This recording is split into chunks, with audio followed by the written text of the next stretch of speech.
Mirë se Vizion Plus, mirë mbrëma të gjithëve, mirë se vini në Vizionin e pasdites, si gjithmonë në transmetim të drejt për drejt ritakohemi edhe sot për të folur për një tjetër temë, një temë e cila në fakt ndoshta shoqërisë shqiptare, prindërve shqiptar i përshtatet më së miri. I ka të bëjë pikërisht me atë kontrollin që prindërit duan të kenë tek fëmijët, por studiuesit thonë që kjo shpeshherë lë pasoja të cilat kanë të bëjnë me shëndetin mendor tek fëmijët, sidomos kur ata arriten.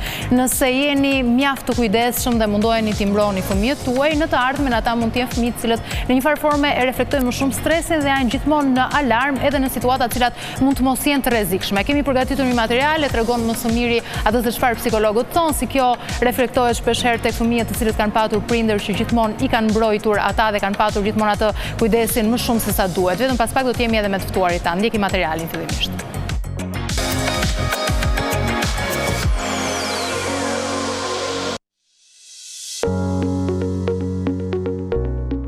Shpeshherë, prindërit duke u përpjekur për të mbrojtur fëmijët e tyre nga shumë faktorë që ata i shohin si të rrezikshëm, i mbajnë ata në kontroll të vazhdueshëm. Por, a është ky një veprim i drejtë? Si ndikon tek fëmijët kontrolli i vazhdueshëm i prindërve?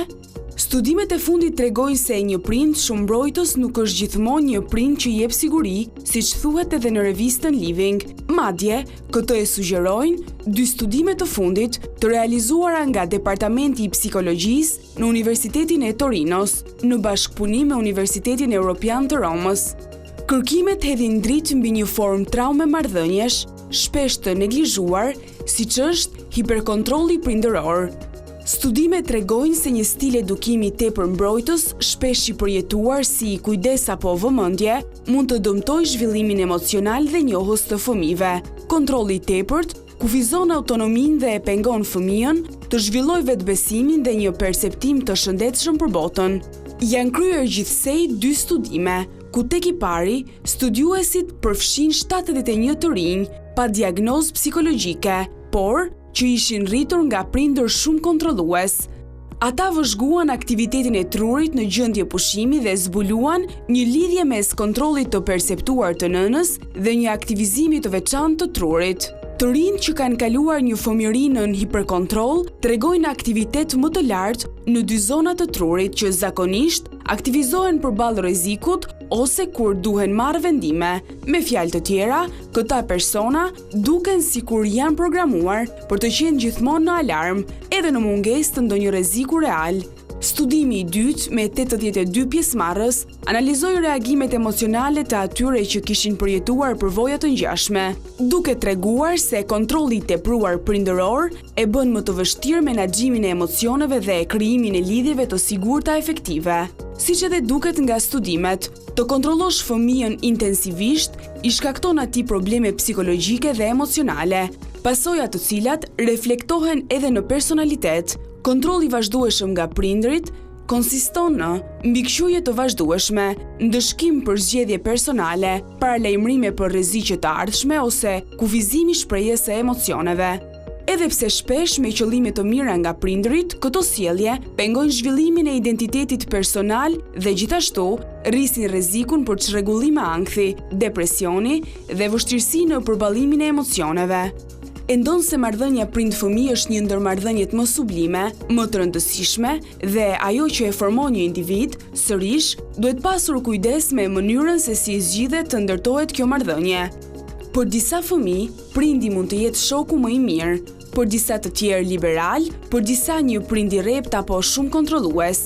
Megjithatë, themeli dhe mënyra se si një marrëdhënie prind-fëmijë ndërtohet, është ajo që përcakton edhe një individ në shoqëri.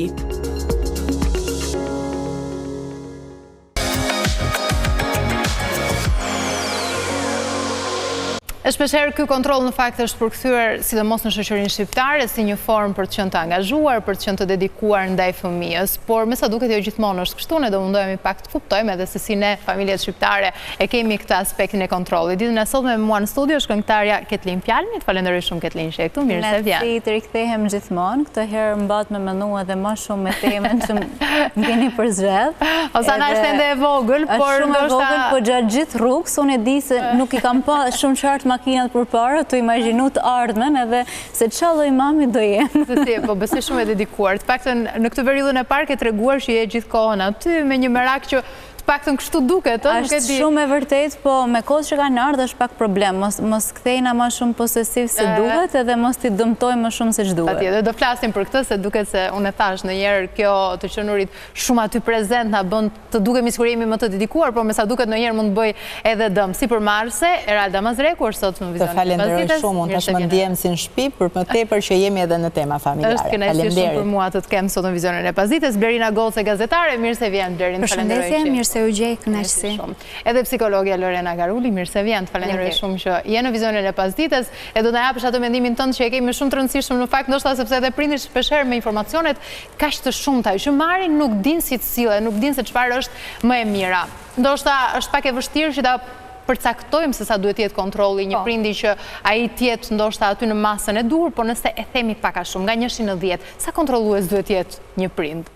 Tani, vetë fjala kontrollues, duket, po është e pashëndetshme. Domethënë, unë besoj me drejtë, siç ju e thatë, vështirësia qëndron në ruajtjen e balancave. Domethënë, gjithmonë synojmë dhe shpjegojmë në një raport të drejtë midis autoritetit dhe dashurisë. Domethënë, këto janë dy, nëse do i reduktonim pra në dy të fundme, elementët kryesorë që duhet të karakterizojnë një edukim dhe një prindërim të shëndetshëm. Pra, autoriteti dhe dashuria.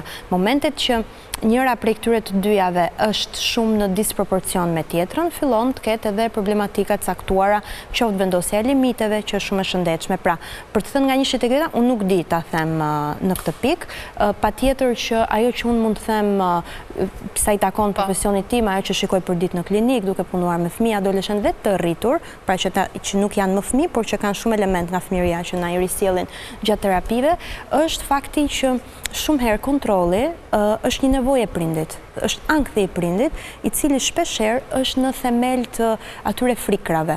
Pra përgjithsisht ajo që ndodh kur bëhet e pashëndetshme, po flas gjithmonë. Nuk flas për rastet që i thuhet jo, i vendosen limite për ta mbrojtur fëmijën. Domethënë se nuk dua dal ke ky ekstremi tjetër, domethënë pseudo-liberal për të thënë që një fëmijëri e shëndetshme apo një prindërim i shëndetshëm është ai ku fëmijës nuk i thuhet jo, ku nuk ka kontroll, ku nuk ka disiplinë, absolutisht.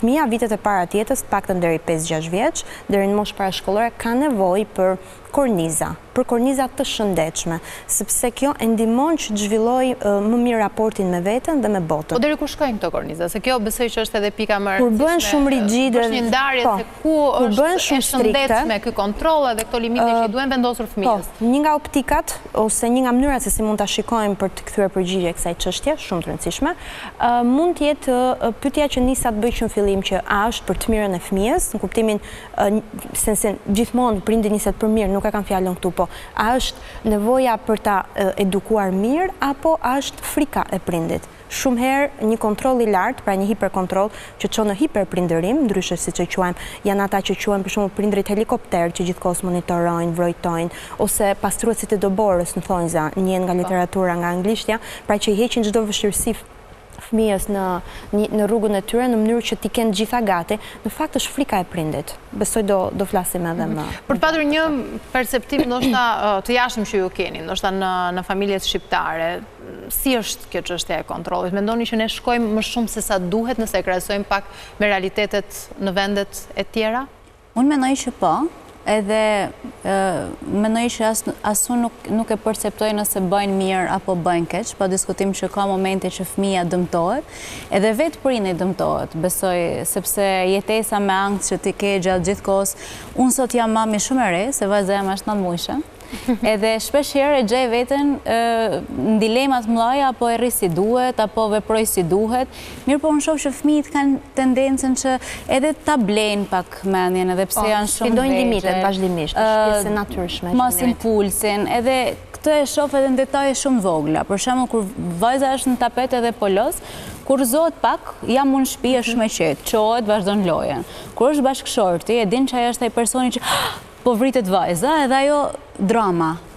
alarmohet, nërkohë që pra këtu shoh që ndonjëherë edhe kjo vëmendja e tepruar tek fëmia, edhe vetë fëmia e shfrytëzon, ndonjëherë për mirë, ndonjëherë për keq. Po unë mendoj që nuk është aq e shnetshme, mendoj që ne pak si popull e kemi, sepse vetë marrëdhënia që ne kemi, ne nuk jemi një popull që fëmia bën 18 vjeç, i del në vedi, ka jetën e vet. Ne këtë stil jetesët kemi, që sillemi, pështillemi dhe jemi prap tek foleja jonë, dhe dashje pa dashje, jemi të survejuar nga familjarët. Unë sot jam mami vetë edhe i numëroj me gishtë dhe dorë gjanat që bëj pa ja diftu mamës teme edhe pa ka ndjenia jo të gjanave që unë jem të bënë. Është krijuar ky raport. Erald, si e shet ti? Sa mendojnë që familjet shqiptare është e pamundur që prindit mos jetë kontrollues dhe nuk besoj që nis me ato nocioni negativë, se shpeshherë, siç e tha dhe Lorela, ky termi kontrollues duket pak i shëmtuar, po besoj që është një formë e dedikimit të prindërve shqiptarë. Është me kujdesi tepërt. Është dedikimi, por realisht çdo gjë ka nevojë për masë normalisht. Nëse ne kalojmë masat, aty fillon e çedon problematika. Unë e vëre edhe me fëmijët e mi, me të parin, sepse unë si që e di kam 3 fëmijë, me të parin, me të madhin kam qenë akoma më e përkujdesur për pjesën se mos vritet orari ushqimit, orari gjumit e tjerë. Por shoh që paçka se 2 të tjerët në vijimsi, me ta kam qenë më tolerante. Unë vazhdoj të bëj të njëjtin gabim me të mbarin. Dhe në këtë pikë e kam kuptuar që është ajo fillesat e saj, çdo nënë fillesat e saj mundohet të bëj më të mirën sipas nesh, por mbase kjo nuk është më e mira, mbase ajo pjesa e lirisë duhet patjetër duhet praktikuar. Si popull e kemi problematik. Unë kujtoj nga eksperiencë personale që i mat ka qenë gjatë gjithë kohës para mbrapa meje. Në mos në një formë tjetër, kështu që është problematik, po jo në të gjitha rastet, ne veprojmë pra kjo është më e mira dhe ja arrim qëllimit që të marrim nga fëmia ynë më të mirën, sepse shumë shpesh mund ta nësojnë të bëjmë të ndjehet i frustruar, të bëjmë të ndjehet në vëzhgim dhe normalisht ne duam nga fëmia ynë që edhe ai të jetë vetvetja në fund të ditës, mos të jetë një tjetër kur është me ne dhe të jetë dikush tjetër jashtë dyerve të shtëpisë. Sepse krijohet ajo trysnia. Krijohet trysnia dhe përveç kësaj nuk jam me pjesën që të jemi shok të ti, se edhe shokët tanë normalisht deri diku ata më të afërmit kanë atë përgjegjësinë për të na këshilluar, për të na sjellë në vëmendje le të themi problematikat që ne hasim apo që ne kemi. Pra të jemi shok, por nga ato shokët që ne këshillojmë dhe nga ato shokët ku fëmia ndihet i predispozuar për të kuptuar. Jo nga ata shokët që hajde ta fshehim këtë se mos ka diçka tjetër që çalon. Sa e din prindërit shqiptar masën e kontrollit, Blerim, në gjykimin tënd? Në fakt mendoj është pak e vështirë shpesh për të gjetur balancat. Edhe pse teorikisht mund të themi që është mirë këtu të vendos ca kufi, këtu të jem më tolerante, në praktik është vërtet shumë vështirë. Unë e them nisur edhe nga vetja ime, sepse unë jam nënë e 2 fëmijëve, i madhi është 15 vjeç e gjysmë dhe tjetri është 10 vjeç e pak. Në një periudhë të vështirë le të themi për të madhin, edhe besoj që tani reflektohen ndoshta edhe ato kontrollet apo ndikimet që ke patur kur ka qenë më i vogël, ë? Po, është e vërtet. Por mendoj që është mirë që siç është keq që fëmijën ta kontrollosh më shumë se ç'duhet, edhe kjo mungesa e kontrollit apo liria pa cak është gjithashtu e dëmshme dhe vetë fëmijët në disa raste e duan këtë kontroll dhe autoriteti është i rëndësishëm dhe i ndihmon ata pastaj që të gjejnë veten dhe të ecin në udhën e tyre. Ndërkohë që kur po flisnim po mendoja për fëmijërinë tonë dhe për prindrit tanë, domethënë mendojmë që vijnë nga një shoqëri që jemi pak kontrolluese dhe në këtë kuptim ne mbase jemi të rritur traumatik në thonjza, po ndërkohë edhe koha ka ndryshuar, sepse ne kemi sfida të tjera përballë. Është koha e internetit, e teknologjisë, kështu që ne duhet kemi një kontroll ndryshe të shtuar me fëmijët tanë. E vërtet ka ndryshuar breza, se më dole pikërisht në temë, nëse flasim pak për prindrit tanë, ndoshta... Edhe mendoj që realisht ka qenë më i lehtë edhe kontrolli atëherë se sa kontrolli sot. E para sepse unë kur po e mendoja rrugës, dikur ti e ke lënë fëmin të kujshia, të dajat, të ajxhat, edhe e rëndësishme ka qenë që aty ti ishte një prind dhe një i rritun edhe ti prindi ka qenë i sigurt që fëmia është në dorë të sigurta. Ndërkohë që sot unë mendoj për mua si prind kjo është frika më e madhe. Unë nuk kam frikë shokun apo shoqen e vajzës, po kam frikë prindin, kam frikë xhaxhain, sepse lajmet që ne na serviren çdo ditë janë të frikshme dhe historitë që ne dëgjojmë sot në kohën e prindërve tonë ose janë fshehë mirë ose kanë aq të pakta numër dhe nuk janë dëgjuesi fenomene. Ndërkohë që ne po llahtarisemi me historinë e tilla, kështu që dihet që kontrolli do të jetë më i fortë. Kur unë e mendoj që mu ma shleju me shku me fjetë të shoqja, unë sot e mendoj 2 herë nëse do të la vajzën. Ose do t'jem mirë e informume për familjen ku do të shkojnë, për marrëvajtjen e asaj familje, sepse dashi pa dashi është në durë të ty në vajza jema. Pra këtë ti e me idenë që dikur kemi qenë më të lirë ne prej prindërve tanë se sa mund të sepse unë i përkas 2 brezave. Do me thënë, unë jam edhe ai brezi i ri, po jam edhe ai brezi jo aq i ri, nuk dia apo shprehem sakt. Pra edhe kam pas atë kontrollin e dikurshëm, po njëkohësisht kam pas edhe 2 prind liberal. Po kur e shoh kontrollin që prindët më kanë bërë mu, e shoh se ka qenë më e lehtë për ta se ç'është për mua sot. Mu Facebookun ma ka hap mama dhe baba. Edhe alo sot mama jeme ka kodin e Facebookut tem. Edhe për mu ishte diçka normale, e menaxhoshem familjarisht atë Facebook, ato kanë pas akses, kanë lexuar mesazhet, pra unë nuk kam pas diçka me fsheh. Ndërkohë sot shoh fëmijë që unë e gjej veten të paaft nga ana teknologjike kur e krahasoj me ta që mund të jenë 10-12 vjeç. Edhe pa diskutim që kjo gjë është bëj vështirë. Bullizmi në kohën tonë nuk ka qenë kaq i njohur sa që është sot. Edhe besoj që edhe një formë që ne duhet të kontrollojmë fëmin, është edhe nga ana se si njihet në shoqëri, ta përgatisim për jetën ndoshta më të dhunshme, se në familje dihet që do të përkthelet, do duhet, po kur shkojnë në shkollë, gjanat ndryshojnë edhe vështirësohen. Kështu që besoj që ne nuk duhet të kontrollojmë vetëm fëmijët tonë, po edhe fëmijët që i rrethojnë fëmijët tonë, prindërit e tyre edhe të gjithë rrethin. Kështu që ndaj mendoj që vështirësohet. Mendoj që ka edhe një këndvështrim tjetër, sepse ne kemi dëgjuar shpesh nga prindrit tanë, siç edhe vajza, që ka qenë një prindërim më i lehtë, ama në kohët e sotme ne shohim edhe vërtet kemi këta prindrit që janë autoritativ, këta prindrit që janë vëzhgues etj, por nuk kemi një balancë midis 2 varianteve, pra të jemi liberal apo të jemi kontrollues. Se nuk është një saktë, nuk është një recezë po në popullin ton ka dhe një minorancë të cilat janë më liberal se ç'duhet dhe për shkak të tyre, le të themi, të rritjes të këtyre fëmijëve, kemi pasoja edhe ne në thonjza deri diku, siç tha dhe vajza, bullizmi, sepse aty fëmia nuk i tërhiqet vëmendja që të vogël, që nuk duhet të bëj qoftë dhe shaka pa krip me një fëmijë tjetër. Nuk duhet të qesh me një gabim të një fëmije tjetër. Pra kemi edhe këto familjet liberale që ne kemi pa kontroll fare dhe fëmijët rriten në një mënyrë që vështirë për t'i menaxhuar kur arrin një moshë të caktuar. Nuk marrin edukatë dhe nuk të marrin komandat, problemi më i vështirë pastaj. Dhe hasim në ato problematika që ne i përmendim në përditshmërinë tonë. Me faktin që e përmendëm deri tani që ndoshta dikur prindrit kanë qenë pak më të lehtësuar nga kontrollet që duhet kishin ndaj fëmijëve, por kjo prezenca e teknologjisë dhe e shumë fenomeneve që ne shohim të pasqyruar në shoqërinë shqiptare kanë bërë prindrit janë pak më vigjilent, pak më kontrollues, të detyruar sigurisht nga ajo që ndodh. Sigurisht që jeta është më e shpejtë, duke qenë më e shpejtë, më dinamike, me më shumë lëvizje, ka më shumë rreziqe, ose të paktën perceptohen dhe kuptohen më mirë. Ajo që do shtoja është që lidhur me pjesën që a ka pasur, po themi dhunë, abuzime, nuk po dalë të rastet ekstreme traumatike seksuale, ajo që mund të them, për aq sa më takon, është që ka pasur, domethënë problematikat, po themi psikologjike, ndryshon pak forma, teknologjia, elemente të tjerë me radhë, por problematika psikologjike ka pasur gjithmonë. Por mënyra se si, po themi, stigmatizoheshin, apo mbaheshin të fshehura, apo mbaheshin hermetike, është e ndryshme. Domethënë, nuk mund të krahasojmë sot me pjesën e informacionit dhe çfarë bën media me para viteve 90, se si ka qenë diktatura. Sigurisht që ka pas standarde të pakrahasueshme në gjykimin tim.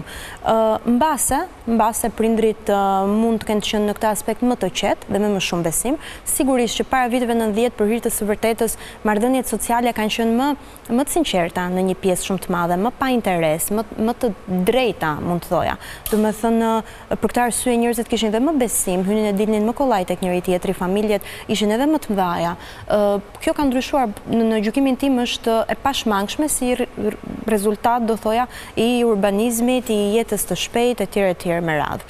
Por besoj shumë që çdo brez ka sfidat e veta, kështu që ata me siguri kanë pasur të tjerë, sfida psikologjike flas, sigurisht që nuk ka pasur kaq hapësirë, besoj, për të folur dhe për të kërkuar ndihmë dhe për problematikat shëndetit mendor. Unë shikoj që shumë fenomene shikohen si moderne, ku në fakt nuk është ashtu, sepse si ju citua 2 studime në fillim, kemi pafund studime dhe referenca të para viteve 90 në për Europë, në për botë, që problematikat kanë qenë shëndetit mendor. Domethënë, nuk është që janë rezultat vetëm i kësaj epoke, por për mua janë të ndryshme. Duhen parë pak në fakt edhe ku duhen shtruar këto kontrole kryesisht në këtë epokën që ne po jetojmë dhe meraku që prindrit kanë. Do flasim edhe për këtë, me njëherë pas publicitetit, ne kemi një hapësirë shumë të shkurtër dhe rikthehemi pas pak.